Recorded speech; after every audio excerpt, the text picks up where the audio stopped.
মুখ্যমন্ত্ৰী মানুহে টুপিবাজ শব্দটো ব্যৱহাৰ কৰিছে আমি ব্যথিত হওঁ মুখ্যমন্ত্ৰীৰ ক্ষেত্ৰত চৰকাৰৰ ক্ষেত্ৰত এনেকুৱা শব্দ কোনেও ব্যৱহাৰ নকৰাটো আমি বিচাৰোঁ কিন্তু চৰকাৰে যিটো কাম কৰি আছে মুখ্যমন্ত্ৰীয়ে যিটো কাম কৰি আছে তাৰ সৈতে এই যে টুপিবাজ বুলি কোনোবাই লিখিছে মিছলীয়া বুলি কোনোবাই লিখিছে সেই কথাবিলাকৰ আমি মিল দেখা পাওঁ এই কথাটো এটা উদাহৰণ দিলে আপুনি বুজি পাব কথাটো এনেকুৱা যে জনজাতিকৰণ প্ৰক্ৰিয়াটো আচলতে কি ইয়াৰ বিধিগত সাংবিধানিক পদ্ধতিটো কি কৰিলে এটা জনগোষ্ঠীয়ে জনজাতি হিচাপে স্বীকৃতি পায় সেইটো ভাৰতবৰ্ষৰ সংবিধানৰ আৰ্টিকল 342 স্পষ্টকৈ বৰ্ণনা কৰা আছে আৰু আৰ্টিকল 342 কৈছে যে এই কৰ্তৃত্ব ৰাজ্য চৰকাৰৰ নহয় এই কৰ্তৃত্ব দেশৰ সংবিধান সংশোধন কৰিহে কোনোবা এটা জনগোষ্ঠীক অনুসূচিত জাতিৰ তালিকাত অন্তৰ্ভুক্ত কৰিব পৰা যায় ৰাষ্ট্ৰপতিয়ে গেজেট নটিফিকেশ্যন কৰে আৰু সেই কামটো আমি দেখিছোঁ ইতিপূৰ্বে 2019 চনৰ 9 নৱেম্বৰ তাৰিখে ভাৰতবৰ্ষৰ চৰকাৰে কেন্দ্ৰীয় চৰকাৰে এনডিএ চৰকাৰে ৰাজ্যসভাত এখন বিধেয়ক উত্থাপন কৰিছে বিধেয়কখন হ'ল এখন সংবিধান সংশোধনী বিধেয়ক তাৰ মানে কথাটো এনেকুৱা যে আপুনি মই দা ডিব্ৰুগড়ত আছো ডিব্ৰুগড়ৰ পৰা এখন গাড়ী গুৱাহাটীলৈ যাব গাড়ীখন গৈ জাগিৰোড পালে কিন্তু সেই জাগিৰোড পোৱা গাড়ীখন তাতে বন্ধ কৰি ডিব্ৰুগড়ত আকৌ এখন নতুন গাড়ী তেল ৰং খানি ৰেডি কৰা হৈছে সেইখন নতুন দিল্লীলৈ যাব মন্ত্ৰীগোটৰ প্ৰতিবেদন এনেকুৱা এটা নাটক এনেকুৱা এটা কাৰসাজিৰ নিচিনা লাগিছে কাৰণ এই যেটো প্ৰক্ৰিয়া আদিৰ পৰা অন্তলৈকে প্ৰথমে ৰাজ্যৰ পৰা প্ৰপ'জেল যাব তাৰ পিছত দিল্লীৰ বিভিন্ন সংস্থা কেন্দ্ৰীয় চৰকাৰৰ বিভিন্ন সংস্থা national commission for schedule tribe আমাৰ RGI registrar general of India বিভিন্ন মন্ত্ৰালয় তেওঁলোকে বিবেচনা কৰি এটা পদক্ষেপ পাৰ কৰি এপ্ৰুভ কৰি তাৰ পিছত কেবিনেটলৈ যাব কেন্দ্ৰীয় কেবিনেটে 8 নৱেম্বৰ 2019 তাৰিখে অসমৰ 6 জনগোষ্ঠীক জনজাতিকৰণ কৰিব লাগে বোলা প্ৰস্তাৱটো এপ্ৰুভ কৰিছে আৰু তাৰ পিছদিনা পাৰ্লামেণ্টত উত্থাপন কৰিছে যিটো কাম পাৰ্লামেণ্টত উত্থাপন কৰা আজি 6 বছৰ হৈ গ'ল সেই কামটো অসম চৰকাৰে যোৱা 29 তাৰিখে আকৌ অসম বিধানসভাৰ দ্বাৰা কৰোৱাইছে আব্দুল খালেক ডাঙৰীয়া প্ৰাক্তন বিধায়ক আমাৰ বড়ো ডাঙৰীয়া বিধায়ক তেখেতসকলে জানে দুৰ্গাদাস বড়ো ডাঙৰীয়া বিধায়ক তেখেতসকলে জানে যে এই যেটো কাম অসম বিধানসভাত 29 তাৰিখে অসম চৰকাৰে কৰোৱাইছে সেই কামটো ইয়াৰ আগত অতি কমেও 4 বাৰ অসম বিধানসভাই ৰিজলিউশ্যন পাছ কৰিছে অসমৰ টংক বাহাদুৰ ৰায় ডাঙৰীয়া স্পিকাৰ আছিল তেখেতৰ নেতৃত্বত অসম বিধানসভাৰ ডাঙৰ প্ৰতিনিধি দল নতুন দিল্লীলৈ গৈছে ইয়াৰ পিছত আৰু কেইবাবাৰো এইবোৰ ঘটনা ঘটিছে প্ৰণৱ গগৈ হৈ থাকোতে আমি আচৰিত হওঁ যে অসমৰ মুখ্যমন্ত্ৰীয়ে হয় ঠিকে কৈছে প্ৰণৱ গগৈ ডাঙৰীয়া মুখ্যমন্ত্ৰী হৈ থাকোতে স্পিকাৰ আছিল তেখেত শিৱসাগৰ বিধায়ক তাকে মই কথাটো কওঁতে ভুলকে কৈ দিলোঁ অধ্যক্ষ হৈ থাকোতে তেখেতৰ নেতৃত্বতো টীম গৈছে তাৰমানে যিটো কাম ইতিপূৰ্বে বাৰে হৈছে যোৱা 20-25 বছৰে বাৰে হৈছে কাৰণ অসম বিধানসভাৰ বা ৰাজ্য চৰকাৰৰ কোনোবা জনগোষ্ঠীক জনজাতিকৰণ কৰাৰ এখতিয়াৰ কৰ্তৃত্ব স্বাধীনতা নাই এই কামটো কৰিব পাৰিব একমাত্ৰ সংসদে একমাত্ৰ কেন্দ্ৰীয় চৰকাৰে ৰাষ্ট্ৰপতিয়ে গতিকে আকৌ ৰাজ্য চৰকাৰৰ দ্বাৰা সেই কামটো কৰোৱাৰ পিছত মানুহে মুখ্যমন্ত্ৰীক টুপিবাজ বুলি কৈছে মানুহে ৰাজ্য চৰকাৰক মিছলীয়া বুলি কৈছে আমি ব্যথিত হৈছোঁ এইবোৰ কাম মুখ্যমন্ত্ৰীয়ে চৰকাৰে কিয় কৰে সাধাৰণ মানুহক আমাৰ অসমত থকা মানুহক মুখ্যমন্ত্ৰীয়ে বা চৰকাৰখনে মূৰ্খ বুলি বাৰে কিয় ভাবে আমাক মূৰ্খ সজাবৰ কাৰণে চেষ্টা কিয় কৰে এতিয়া আপোনাৰ প্ৰশ্নটোৰ উত্তৰ দিওঁ যে ৰাইজে উৎফুল্লিত হৈছে নেকি ৰাইজে কিয় ফটকা ফুটাইছে মই আৰম্ভণিতে কৈছোঁ চৰকাৰে কৰা কাম মানুহে বিশ্বাসত লয় আৰু বিজেপিৰ যিটো প্ৰচাৰ তন্ত্ৰ তেওঁলোকৰ মানুহক লগুৱাই লৈ আজি তেওঁলোকৰ ছ'চিয়েল মিডিয়াই হওক মিডিয়াৰ এটা ডাঙৰ অংশই হওক তেওঁলোকৰ নিয়ন্ত্ৰণত ঢাকঢোল বজোৱাত তেওঁলোকতকৈতো ভাৰতত আৰু এক্সপাৰ্ট কোনো নাই গতিকে তেওঁলোকে নিজৰ মানুহক লগুৱাই প্ৰচাৰ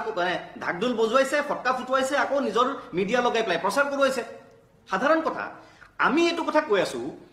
আপোনালোকৰ লগত আমিও ফটকা ফুটাম আপোনালোকৰ লগত আমিও সহযোগিতা কৰিম আপোনালোকক ধন্যবাদ দিম যদি চলিত লোকসভাৰ অধিৱেশনত ৰাজ্যসভাত ইতিপূৰ্বে উত্থাপিত হোৱা বিধেয়কখন আপোনালোকে পাৰিত কৰিব পাৰে যদি লোকসভাত সেইখন পাৰিত কৰিব পাৰে আপোনালোকক আমি ধন্যবাদ দিম আপোনালোকৰ লগত আমি ওলাম নাচিবৰ কাৰণে ঠিক আছে ধন্যবাদ জনাইছোঁ মই জিয়াউৰ ৰহমান আকৌ পৰৱৰ্তী সময়ত যাম মই দুৰ্গাদাস বড়ো আৰু ৰূপম গোস্বামীৰ কাষলৈ আহিব লাগিব অকণমান সময়ৰ কাৰণে মই বাণিজ্যিক বিৰতি দেখিছোঁ যে দুটা শিবিৰ সৃষ্টি হৈছে আগ্ৰমী মহিলাই একদম খোলাকে কৈ দিছে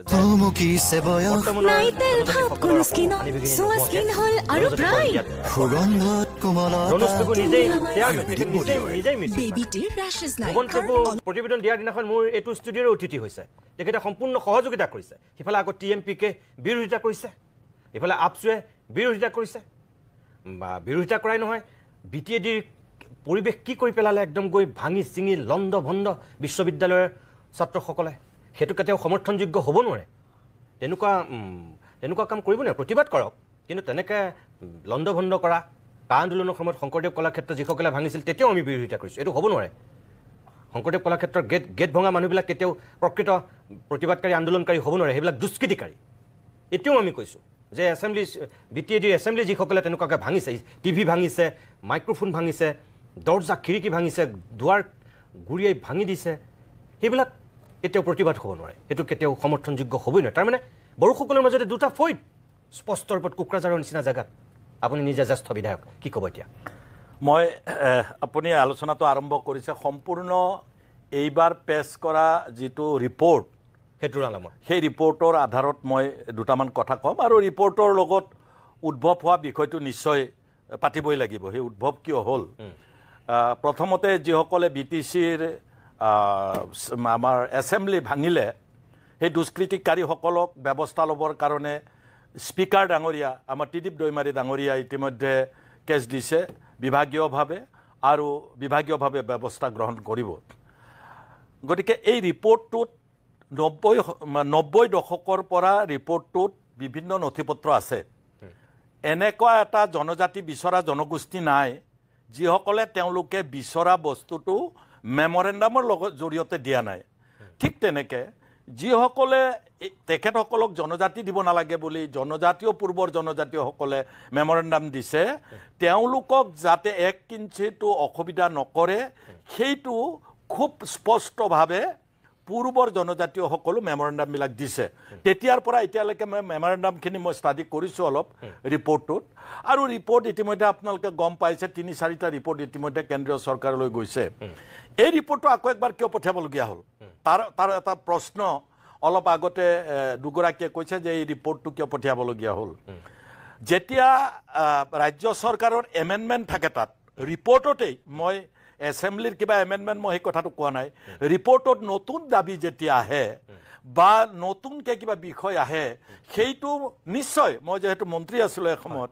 ৰাজ্য চৰকাৰে সংশোধনীৰ প্ৰয়োজন আছে পূৰ্বৰ ৰিপৰ্টৰ লগত মিল থাকিলেও যিখিনি সাল সলনি সেইখিনি তাতে সন্নিৱিষ্ট কৰিব লাগিব মোৰ ধাৰণা যিখিনি নতুন বিষয় তাত সন্নিৱিষ্ট হ'ল সেইটো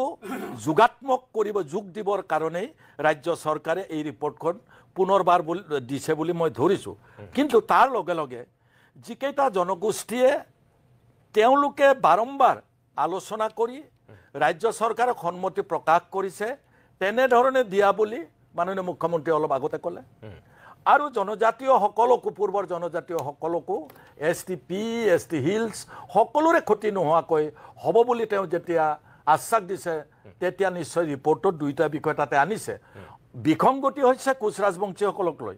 কোচ ৰাজবংশীসকলৰ ইতিহাস যদি চোৱা যায় তেখেতসকলৰ আজি যিখিনি জনজাতীয় দিবৰ কাৰণে STP বুলি চৰকাৰে আনিছে তাত 3টা অপশ্যন ৰাখিছে এক যদি তাৰ স্থানীয় চৰকাৰে NOC নিদিয়ে তেতিয়াহ'লে তেওঁলোকে ভিত থাকিব ভেলিত থাকিব আৰু লাষ্ট অপশ্যনটো হৈছে যে তেওঁলোকে ভেলিটো নাথাকে STPটো নাথাকে তেনেকুৱা যদি হয় তেতিয়াহ'লে তেওঁলোকৰ সমন্বিত শক্তিটোৱে যি ধৰণে ৰাজ্য চৰকাৰক পৰামৰ্শ আগবঢ়াব সেই পৰামৰ্শ গ্ৰহণ কৰাৰো পৃষ্ঠপোষকতা কৰা আছে গতিকে মই দেখিছোঁ যে বিষয়টো ইছ্যুটো শেষ কৰিব বিচাৰিছে হয় একেবাৰে আজি 30-35 বছৰ হ'লেও ইছ্যুটো হৈ থকাটো কোনেও কামনা নকৰে আৰু সন্দেহ সকলো জনগোষ্ঠীৰে হৈছে বিশেষকৈ পুৰণি জনজাতীয় মানুহখিনিয়ে সন্দেহ কৰিছে এবাৰ মাত্ৰ 6 মাহৰ কাৰণে কোচ ৰাজবংশীসকলক দিয়া হৈছে তেতিয়া মোৰ মনত আছে মই খুব বুঢ়া মানুহ নহয় তেতিয়া ইয়াং মানুহ মানে যেতিয়া cotton college engineering college medical কলেজত আপুনি আচৰিত হ'ব 4th হৈ ষ্টেণ্ড কৰা এটা বড়ো মানুহে পাইছে মাত্ৰ তেওঁ এনেও পায় কটনত 4th হৈ ষ্টেণ্ড কৰিছে তাৰ বাদে এটা বড়ো ল'ৰা এটা মিচিং ল'ৰা এটা অন্য ট্ৰাইবেল পূৰ্বৰ ট্ৰাইবেলে কটন কলেজত এডমিশ্যন পোৱা নাই এটাই পাইছে সেইটো 4th হৈ তেওঁ ষ্টেণ্ড কৰিছিল গতিকে তেনেকুৱা পৰিস্থিতিত যিসকল জনজাতীয় আছে তেওঁলোকে সন্দেহ প্ৰকাশ কৰাটো যিকোনো কথাতে তেওঁলোকে সন্দেহ প্ৰকাশ কৰাটো স্বাভাৱিক দুবেৰাজ বাৰু আপুনি যে ক'লে এক মিনিট আপুনি BTCত যিটো ঘটনা ঘটিল BTCত ঘটনা ঘটাটো মইতো প্ৰথম দিনাই কৈছোঁ দুৰ্ভাগ্যজনক তেনে ঘটনা যাতে আৰু নঘটে আৰু যিবিলাকে উচতনি দিছে তাত তৃতীয় শক্তি মাষ্ট আছেই ঠিক আছে তৃতীয় শক্তি হাগ্ৰামা মহিলাৰ হাগ্ৰামা মহিলাৰী ডাঙৰীয়াই অধ্যক্ষই কৈছে হাগ্ৰামা মহিলাৰো কৈছে হয় দুইটা এটা ৰাজনৈতিক দল এটা জাতীয় সংগঠন আৰু হয়তো কোনোবা থাকিব পাৰে উচ্চতনিত তৃতীয় শক্তি আছে প্ৰথম দিনাই কৈছো মই আমাক ৰিপৰ্ট দিছে সন্ধিয়া 7টা বজাত আৰু তাতে ভাঙিছে 2টা 3টা বজাত গতিকে এইটো কেতিয়াও পঢ়া শুনা কৰি পেলাই কাৰোবাৰ সুপৰামৰ্শত তেওঁলোকে ওলাই যোৱা নাই বা এছেম্বলি ভঙা নাই গতিকে তেওঁলোকৰ ওপৰত যিসকলে মিছলিড কৰিছে সেইটো উলিয়াব লাগে তেওঁলোকে পানিছমেণ্ট পাব লাগে আৰু ভৱিষ্যতে জানে তেনে ঘটনা নহয় ৰাজ্য চৰকাৰৰ পুলিচ ডিপাৰ্টমেণ্টে এই গোটেই বিষয়টো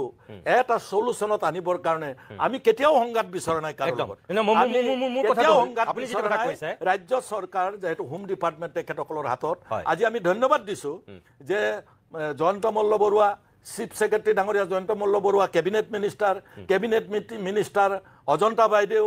চৰণ বড়ো চিফ সেক্ৰেটাৰী মই যোৱা কথা আছিলে মই বিশেষ কাৰণত মই যাব নোৱাৰিলো তাতে গৈ অকল ডেভেলপমেণ্টৰ কথাই নহয় তেনেকুৱা ধৰণৰ কথাবিলাকো তাত আলোচনা হৈছে আপোনালোকে জানে চেণ্ট্ৰেল আমি এখিনি বাতৰি কৰিছো আমি এখিনি ক'ব নালাগে এই কথাবিলাক মই আপোনাক এইটো কথা সুধিছো এইমাত্ৰ আপুনি যিটো কথা ক'লে যে বৰ্তমানৰ যিসকল জনগোষ্ঠী আছে তেওঁলোকৰ আশংকা হোৱাটো স্বাভাৱিক ময়ো কৈছো হয় হ'ব পাৰে কিন্তু ইয়াৰ আগত যেতিয়া এই 6 জনগোষ্ঠীৰ জনজাতিকৰণৰ প্ৰক্ৰিয়াটো আৰম্ভ হৈছিল স্বয়ং ৰাজনাথ সিঙক লগ কৰি যেতিয়া বিধানসভাৰ অধ্যক্ষৰ নেতৃত্বত সৰ্বদলীয় প্ৰতিনিধি দলে গৈ কৈছিলগৈ বিধানসভাৰ প্ৰস্তাৱ দিছিলগৈ তিনিবাৰকৈ অসম বিধানসভাত সৰ্বসন্মতভাৱে প্ৰস্তাৱ লোৱা হৈছে কেন্দ্ৰীয় চৰকাৰক বাৰে বাৰে দিয়া হৈছে এতিয়া জনজাতি মন্ত্ৰীগৰাকীক তেতিয়াও নৰেন্দ্ৰ মোদীৰ 14 চনৰ তেতিয়াৰ দিনতো তেওঁ মন্ত্ৰী আছিল ৰাজনাথ সিং গৃহমন্ত্ৰী আছিল তেতিয়াতো ইয়াৰ জনজাতীয়সকলেতো এনেকৈ প্ৰতিবাদ কৰা নাছিল বা এনেকুৱা আপত্তি কৰা নাছিল বা এনেকৈ আপুনি আৰম্ভণিতে কৈছে যে তাত 2টা ৰাজনৈতিক দল হোৱাৰ পিছত তেনেকুৱা ধৰণৰ কথা নহয় একজেক্টলি আজি মই কথা এটা ক'ব বিচাৰিছো এই প্ৰমোদ বড়ো ডাঙৰীয়া আৰু আপসুৰ সভাপতি ডাঙৰীয়া ৰিপিটেডলি কেন্দ্ৰীয় চৰকাৰৰ হোম ডিপাৰ্টমেণ্টৰ লগত তেওঁলোকে আলোচনা কৰিছে ৰাজ্য চৰকাৰৰ লগত আলোচনা কৰিছে তেওঁলোকৰ বিশেষকে ইউপিপিএল চৰকাৰৰ অনুমোদন আছে এই গোটেই কথাবিলাক তেওঁলোকে পটাৰ পিছত আহিছে কিন্তু তাৰ পিছত হাগ্ৰামা মহিলাৰী ক্ষমতাত আহিলে কালি পৰখি একমাহ হৈছে মাথোন এমাহতে ক্ষমতা যোৱাৰ পিছত এনেকুৱা গাৰ পুৰণি উঠিল যে তেওঁলোকে নিৰ্জীৱ ঘৰ এটা ভাঙিবলৈ গ'ল সম্পত্তি ভাঙিবলৈ কাৰোবাক দিছে মই অকল বড়োলেণ্ড বিশ্ববিদ্যালয়ৰ সেই 2000 বা 2500 ছাত্ৰ ছাত্ৰীকে কোৱা নাই অকল মই কৈছো যে আদিত্য খাকলাৰী ট্ৰাইবেল সংঘৰ সভাপতি CM হৈ আছে টংকেশ্বৰ ৰাভা TMPকে য'ত মিচিং স্বায়ত্তশাসিত পৰিষদ তেওঁলোকৰ পৰমা সাৰেঙীয়াহঁতে নেতৃত্ব লৈ আছে ৰণোজ পেগু ভুৱন পেগু দুগৰাকী বিধায়ক তিৱা ৰমাকান্ত দেউৰী তেওঁ নিজে বিধায়ক বা তেওঁলোকে নিজে বিজেপিৰ লগত আছে বা মন্ত্ৰী হৈ আছে বিধায়ক হৈ আছে আৰু তাৰপিছত আকৌ তেওঁলোকৰ একেই জনগোষ্ঠীটোৰে প্ৰতিনিধি আন একাংশই আকৌ ইয়াৰ তীব্ৰ বিৰোধিতা কৰিছে আপত্তি কৰিছে সোণাপুৰত যিখন মুখ্যমন্ত্ৰীয়ে যিখনৰ কথা ক'লে 25,000 মানুহ লৈ পেলাই যিটো ব্যাপক ৰূপত প্ৰতিবাদ হোৱাৰ কথা কৈছে হয় তাততো হুংকাৰ দিছে মোৰ কথা হ'ল তেওঁলোকেতো আগতেতো সেই হুংকাৰ দিয়া নাছিলে এবাৰ সাপে খুটিলে কিছুলৈকো ভয় বুলি কয় মই সেইকাৰণে আপোনাক কৈছো এই যে কোচ ৰাজবংশীক এবাৰ দি পেলাই যিটো পূৰ্বৰ জনজাতিসকলৰ নাজল নাথল অৱস্থা হৈছিল তাৰ উত্তৰ তাৰ সমাধান সেই সময় দিব নোৱাৰিলে ভাগ্য ভাল যে তাৰ পিছৰ চৰকাৰে সেই বিষয়টোত আকৌ সেকেন্ডাৰী আপুনি কোৱাটো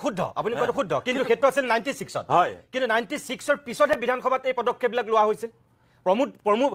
আপোনাৰ প্ৰণৱ গগৈ তৰুণ গগৈ লাষ্ট কাৰ্যকালৰ স্পীকাৰ আছিল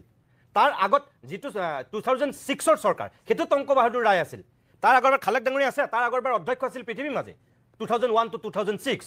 কিন্তু 2001ৰ পৰা 2006লৈকে জাষ্ট কথাখিনি চলিছিল কিন্তু প্ৰতিবেদন দিয়া হোৱা নাছিল প্ৰতিবেদন কেতিয়া দিছিলে টংক বাহাদুৰ ৰয় যেতিয়া গৈছে তেতিয়া দিছে আগৰ প্ৰণৱ গগৈ দিনতো গৈ পেলাই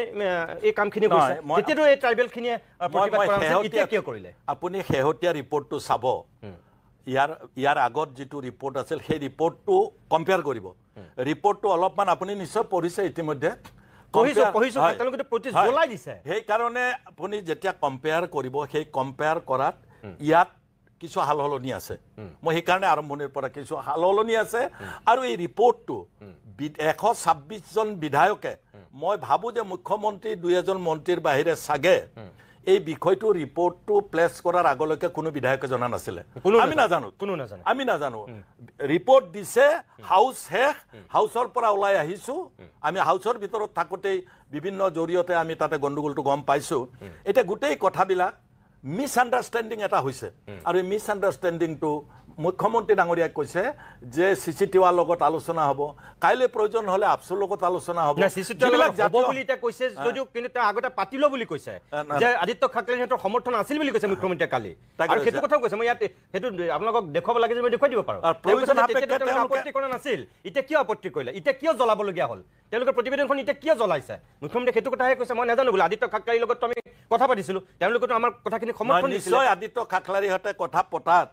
আৰু ৰিপৰ্টৰ মাজত কিবা আদিত্য ঠাকৰেহঁতে চাগে ডিফাৰেন্স পাইছে অলপ ঠিক আছে অলপ হ'লেও তেওঁলোকৰ সন্দেহটো আঁতৰাবৰ কাৰণে তেওঁলোকে আকৌ আন্দোলনৰ কাৰ্যসূচী দিছিলে মই ভাবো যে অসমৰ মুখ্যমন্ত্ৰী ডাঙৰীয়া এইটো মুহূৰ্তত মই কোনো প্ৰশংসা কৰিবলৈ যোৱা নাই কিন্তু সমস্যাটো সমাধান কৰিবৰ কাৰণে এটা প্ৰচেষ্টা চলাইছে অলপ আগতে এগৰাকীয়ে কৈছে যে আমাৰ জাতীয় জিয়াউৰ ৰহমান ডাঙৰীয়াই কৈছে যে আমিও তেখেতসকলক জিন্দাবাদ দিম যদি এই ৰিপৰ্ট ইয়াত গৃহীত কৰাই দিয়ে ৰাজ্যসভাত মই ভাবো ৰাজ্য চৰকাৰৰ দায়িত্ব আৰু আমি বিপিএফ দল এটা সৰু অঞ্চলৰ মানুহে কোনো কাৰণত বিপিএফ দলে কাৰোবাক জনজাতি ভাঙি দিয়া কাৰোবাক জনজাতিত সোমাই দিয়া অধিকাৰেই নাই আমাৰ ৰাজ্য চৰকাৰৰো নাই অলপ আগতে আপোনাৰ ব্যক্তিগত স্থিতি কি আপুনি নিজে এজন বড়ো জনগোষ্ঠী আমি ব্যক্তিগত স্থিতিটো মোৰ দলৰ স্থিতিয়ে মোৰ স্থিতি যে স্থানীয় বৰ্তমানৰ জনজাতিসকলৰ কোনো ক্ষতি নোহোৱাকৈ বা যিসকলে তেওঁলোকৰ দাবী দুবা কৰি আছে তেওঁলোকে কিবা পালে কেন্দ্ৰীয় চৰকাৰে দিলে মিনাক দিলে মিনাটো ব্ৰাহ্মণসকলতকৈও ওপৰত তেওঁলোকৰ জ্ঞান গৰিমা সেই মিনাসকলক ট্ৰাইবেল দিলে আজি গোটেই ভাৰতবৰ্ষত 10টা আইএছ অফিচাৰ যদি ট্ৰাইবেলৰ পায় 8টা 9টা মিনা সম্প্ৰদায়ে পায় কি কৰিব পাৰিছে কেন্দ্ৰীয় চৰকাৰে সেইটো কৰিব পাৰে ইচ্ছা কৰিলে সেই কাৰণেই অলপ সন্দেহ ঘনীভূত হৈছে ইটো জনগোষ্ঠীয়ে সিটো জনগোষ্ঠী মই ধন্যবাদ জনাইছো